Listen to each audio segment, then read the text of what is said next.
the new Arena of Honor event, we faced very strong opponents. Groups of FDH, NBE, NFI, WTF and N3O. There were quite a few strong GJS players in our faction. Let's see the basics in the Arena of Honor, and then how our match went.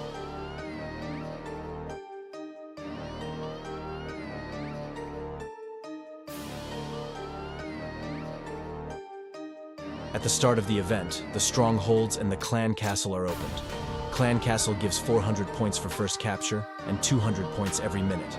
If the clan's castle is lost, the faction that took it will take 20% of the faction's points. Strongholds are the foundation of any match strategy. There are 12 strongholds in total. 7 are opened at the beginning, and after 5 minutes the other 5 are opened. Each stronghold gives 400 points for the first capture, and 10 points every minute. When occupied, they can be converted into one of 3 buildings: offensive camp, defensive camp, and trading post.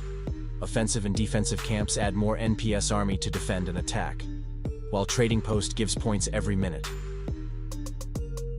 The next type of building is the altars. They give 200 points for the first catch and 10 points per minute.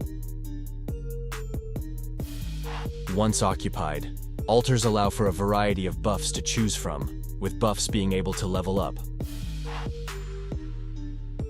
Sept of the Seven opens at the 15th minute, and after occupying it, increases the faction's healing speed.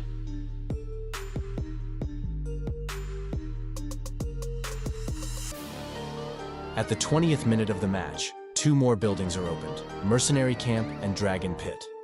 Both buildings give 300 points to capture and 40 points each minute. The Mercenary gives a marching animation, and a Dragon Pit gives a dragon to the NPCs.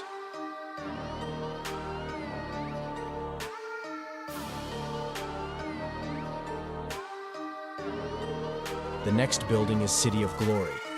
This is the most important building. It gives 1200 points for the first take and 300 points per minute. When a faction takes a City of Glory, it receives 20% of all factions' points. The last building is the Mine. It opens at the 30th minute and has 16,000 points in it. Let's see how our match went.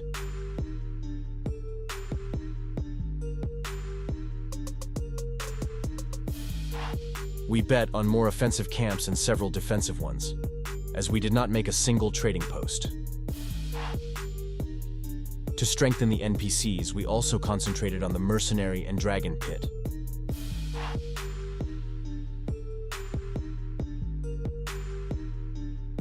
Even though I only had 600k cavalry available, thanks to the counter damage, I took Dragon Pit without problem. We saw that Abdurrahman was in City of Glory. We knew we had no chance, but we had to try.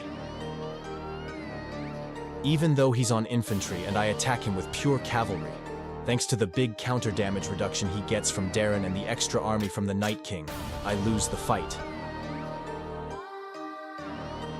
We decided to wait a bit, and towards the end, try to get City of Glory. And the strongest player from our faction, Biet, succeeded. Thus, taking 20% of the points of all factions, we managed to become the first in points. And since it was late game, the other factions didn't have enough time to reclaim the City of Glory. Our strategy worked, and we managed to win. But in retrospect, I think the best strategy would have been to use as many trading posts as possible, and maybe a few defense camps, because the NPCs are not very strong, and the trading posts give a lot of points. And even if City of Glory cannot be taken, with many trading posts, many points can be made.